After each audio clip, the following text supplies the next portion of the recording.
Hey, it's Nick Morales, the Real Estate Deal Junkie. Thanks so much for joining me again here on my channel. Let's get down to business. So let's get down to business.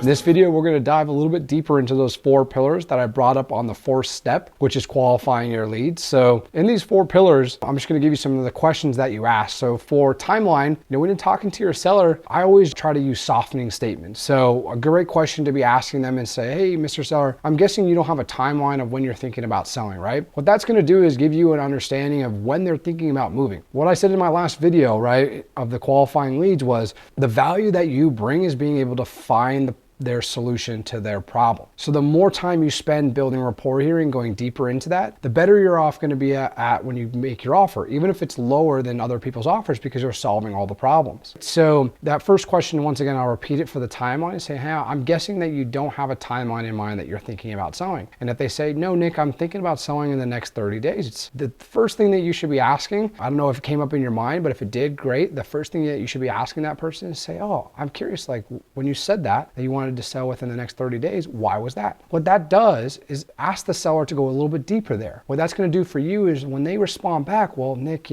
I need to move because I got a new job. Oh, awesome. Okay. What are you doing with that new job? Where are you going? Well, Nick, I'm heading out to Idaho. So I'm leaving the state and I got to get rid of this property. And my wife's on my butt about getting rid of it. It's like, oh, okay. When you say your wife's on your butt, what do you mean? Right. And if you can see the pattern that I'm getting at here, I tell this to my team here of my acquisition guys and our agents that I say, sales is all about ping pong and you want to play defensive. I play ping pong all the time. And I know some people kind of try to rip the ball back to the other person, but the way to win in ping pong is all by playing defensive shots that make the other person make a mistake. So you're doing this with your prospect as well. You're not making them make a mistake, but you're allowing them to tell you more about their problem, which is where you're going to actually be able to build the most value for them. So when you give them your offer, the offer makes sense for them because you've solved all their problems. The offer is not always about the money. It's more so about all the problems. And what you need to do is be able to make your prospects feel that you're giving them the answer to all their problems and you're actually delivering all that. So instead of selling or buying based off of a price, you want to build a lot of value. So that's the number 1 spot right there. That's the timeline. The next one would just be condition. These are just simple questions that you want to get to know about the property. I call it the property walkabout. All of our acquisition people do everything over the phone. So they're not going out to the property and actually looking at the property, but if you are, you can do the same thing here. As you're walking around the property, you're asking them about the condition, whether that's the roof, how old that roof is. You're asking them about piping, whether there's cast iron piping, which is typically a little bit older piping in these homes, depending on the houses that you're looking at buying, right? What you're doing there is you're also building that rapport of asking them to get to know about their property, and they may even tell you about stuff that's going on. They may, yeah, that's not too good. Instead of going right over that, the first thing that you should be doing is saying, well, hey, when you say that, what do you mean, right? So what we're using there is called a Socratic questioning. And what that does is basically putting the question back onto them to respond back to you with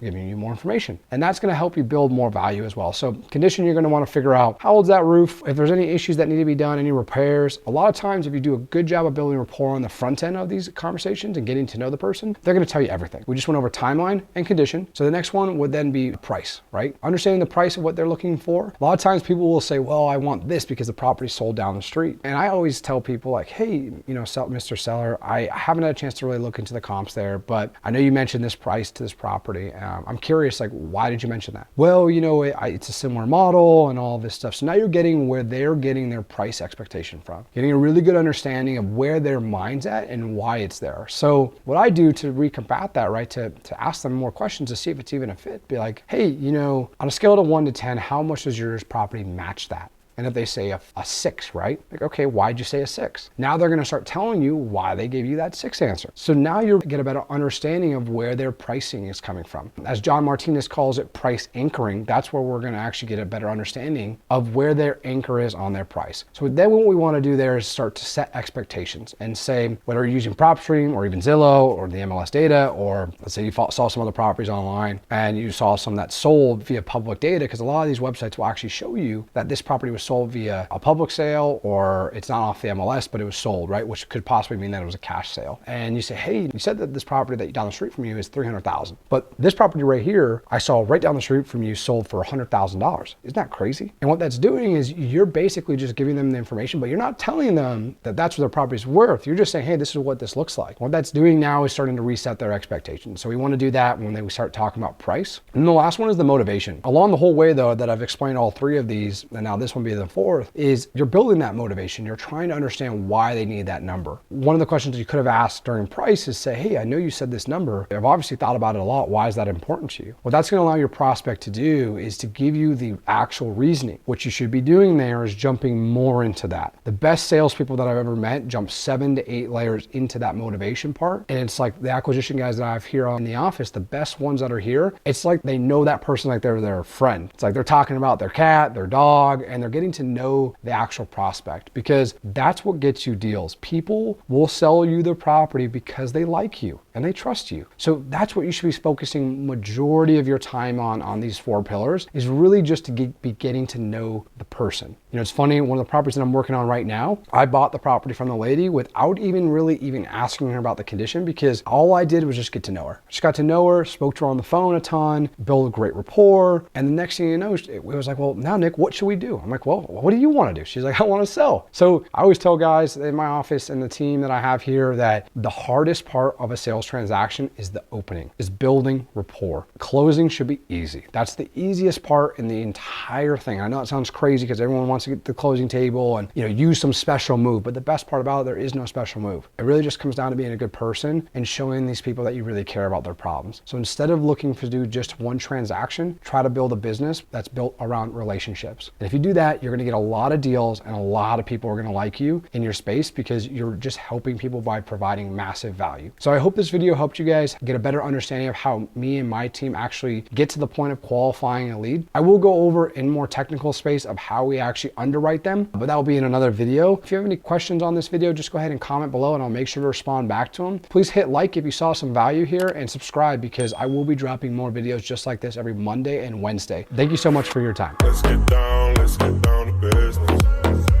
So let's get down to business. In the 4th step, which is qualifying your leads. Ran out of air there, what I was saying.